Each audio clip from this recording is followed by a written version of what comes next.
હવે જોઈએ સમાચાર વિગતવાર। કોંડ ગામ ખાતે ગુજરાત ગાર્ડિયન લિમિટેડ કંપનીમાં ગામના કર્મચારીઓ પર ચોરીની શંકાએ કાઢી મૂકતા વિવાદ સર્જાયો હતો। 4 કામદારોને છૂટા કરવાના મુદ્દે ગ્રામજનોનો કંપનીના ગેટ ઉપર ભારે હલ્લાબોલ થયો હતો। ગ્રામજનોની વિવિધ માંગણી સંતોષવામાં ન આવે તો ભૂખ હડતાલની ચીમકી આપતા કંપની મેનેજમેન્ટે વાતચીત બાદ 6 દિવસનો સમય માંગ્યો હતો। કર્મચારીઓએ આંદોલન સમેટી લેતા મામલો થાળે પડ્યો હતો। વાલિયા તાલુકા સ્થિત કોંડ ગામ ખાતે આવેલ ગુજરાત ગાર્ડિયન લિમિટેડ કંપનીમાં કોંડના ગ્રામજનોને ચોરીની શંકાને આધારે નોકરી પરથી કાઢી મૂકવામાં આવતા ગ્રામજનો વિફર્યા હતા। ગ્રામજનોના કંપનીના ગેટ ઉપર ભારે હલ્લાબોલ મચાવ્યો હતો। કામદારોનું ઉગ્ર સ્વરૂપ જોતા વાલિયા પોલીસ મથકે જાણ કરતા પોલીસ કાફલો સ્થળ પર દોડી આવ્યો હતો। પોલીસ બંદોબસ્ત ગોઠવી સ્થિતિ કાબૂમાં કરાઈ હતી। પ્રથમ કામદારો જોડે કંપની મેનેજમેન્ટ કોઈ પણ વાત કરવા સહમત ન થતા ગ્રામજનો રોષની લાગણી ફેલાઈ હતી। ગ્રામજનોની વિવિધ માંગણી સંતોષવામાં ન આવે તો ભૂખ હડતાલ પર ઉતરવાની પણ તૈયારી દર્શાવવામાં આવી હતી। કંપની કોન્ટ્રાક્ટર કંપનીમાં કામ કરતા યુસુફ તરકી, કમલેશ વસાવા, અરુણ વસાવા અને મહેન્દ્ર વસાવાને કોઈ પણ જાતની નોટિસ આપ્યા વગર નોકરી પરથી છૂટા કરી દીધા હતા। છૂટા કરવાનું કોઈ કારણ પણ આપ્યા વગર છૂટા કરી ચોરીની શંકા વ્યક્ત કરી રહ્યા હતા, જે અંગે કામદારો દ્વારા ગામના આગેવાન કિરણભાઈ વસાવા, ગૌતમભાઈ દેસાઈ, માજીદભાઈ પટેલ સહિત ગ્રામજનો તેમજ ગાર્ડિયન કંપનીના છૂટા કરાયેલા કર્મચારીઓ સાથે તેમને નોકરી પર પરત લેવા સહિત વિવિધ માંગણીઓ કરવામાં આવી હતી।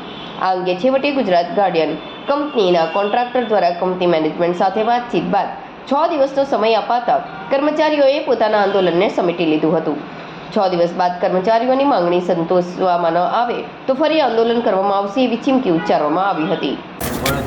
આજ રોજ ગુજરાત ગાર્ડિયન કંપની પર આ ગુજરાત ગાર્ડિયન કંપની 1992થી અમારા ગામમાં આવેલ છે।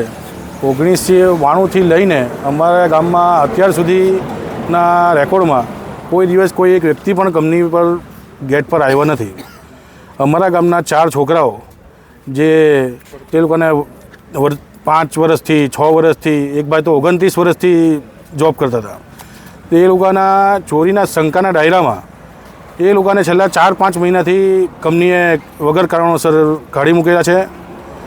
તો અમારી બસ એ જ રજૂઆત છે કે ભાઈ આ લોકોને કંપની પર નોકરી રાખો ને એ લોકોને જે કાઢેલા છે એ સમયથી એ લોકોને આજ સુધી પગાર આપો ને આ નિરાકરણ નહીં આવશે તો આવનાર સમયમાં અમે આ લોકોને આહ્વાન કરશું ને મોટા પ્રમાણમાં અમે આવીને પ્રદર્શન કરશું।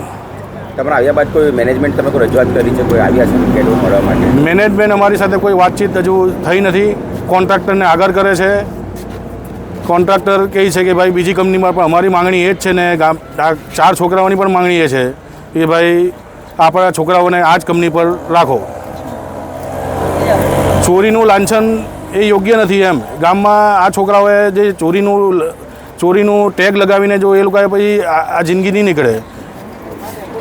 ચોરીના શકના દાયરામાં જો તમે આવી રીતે એ લોકોને છોકરાઓને નોકરી પરથી કાઢી મૂકો ને અમારા ગામમાં અમારી જ કંપની આપણી સાથે આવું કરે તો એ યોગ્ય નથી એમ।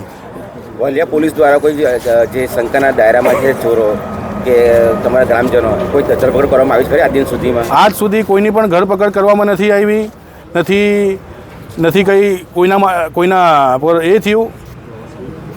હા, એટલે આપણે મહેરબાની કરીને આ છોકરાઓને નોકરી લાગે એ જ અમારી રજૂઆત છે। હાસોડ તાલુકાના ઇલાવ ગામમાં આવેલા એક